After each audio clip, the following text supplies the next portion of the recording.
La Fabrique Audio présente La Fabrique Audio avec les aventuriers et notamment aujourd'hui une aventurière. Vous la connaissez bien, ça fait quelques mois qu'on la suit déjà. Elisabeth qui a décidé de prendre une année sabbatique pour faire le tour du monde. On l'avait suivie vers le Cambodge, le Laos et puis là on va prendre de ses nouvelles. Elisabeth, bonjour. Donc là, si on regarde un petit peu ce qui nous attend dans les prochaines semaines ou plutôt ce qui vous attend, quelles pourraient être les grandes images qu'on pourrait avoir des futures étapes ?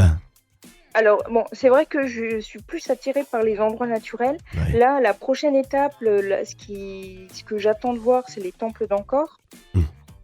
Voilà, ça ce sera au Cambodge. J'ai hâte également de voir le Vietnam. Voilà, ce pays m'intrigue et j'ai hâte de voir ça. La Malaisie, c'est pareil, c'est un pays musulman. Donc j'ai hâte de voir comment est la culture là-bas, comment toutes les cultures, parce qu'apparemment, il y a pas mal de brassage culturel là-bas, donc j'ai hâte de voir ça. L'Indonésie, par exemple, pour moi, les volcans, j'ai hâte de les voir en vrai. Voilà, dans chaque pays, j'ai des petites choses comme ça que j'ai envie de voir, ouais, j'allais dire de mes propres yeux et aussi pas de qu'en ressentir photo. des choses. Voilà, pas qu'en photo, exactement.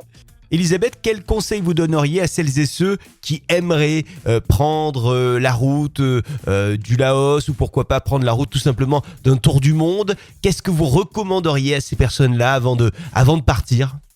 Alors, deux choses. La première, je rebondis sur ce que vous avez dit. Si les personnes souhaitent au Laos, je recommande fortement. C'est un beau pays. Il y a de très belles choses à voir. Ça a été une très belle découverte pour moi. Je m'attendais pas à voir d'aussi belles choses. Ouais. Donc ça, c'est pour le Laos. Et plus généralement, aux personnes qui souhaitent voyager, la seule chose que je leur dis, c'est allez-y. Lâchez-vous. N'ayez pas peur. Ouais. Lâchez-vous, allez-y. Moi, je sais que ça trottait dans ma tête pendant longtemps. Et voilà, j'ai sauté le pas et j'en suis extrêmement heureuse, contente, fière même d'avoir osé franchir le pas et de vivre cette aventure. Alors même si on le sait, c'est évidemment plus facile quand on est dans la fonction publique pour demander une disponibilité de quelques mois ou d'un an, mais c'est aussi possible à faire avec une entreprise privée. On va voir un patron qui éventuellement peut y trouver son compte également s'il est dans une période où il y a moins de boulot. Voilà, c'est tout à fait imaginable de demander ça à un patron même dans le privé. Donc n'hésitez pas à sauter le pas si vous en avez envie, évidemment, pour quelques mois ou pour un an. On va continuer à suivre vos aventures, hein, vos trips, Elisabeth. Ok. Ouais, ça marche. vaninatrips.com pour vous retrouver sur votre blog. Et puis vous, de l'autre côté de ce podcast, de l'autre côté de la radio, n'hésitez pas à donner des petites infos, notamment sur le Vietnam où va aller Elisabeth. Si vous avez des petites recommandations, tout ça, on partage ça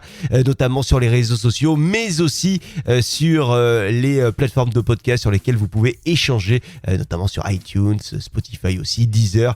Donc n'hésitez surtout pas. Elisabeth, à bientôt, bon voyage, bon trip et puis on reprend des nouvelles de vous. Merci. À bientôt, au revoir.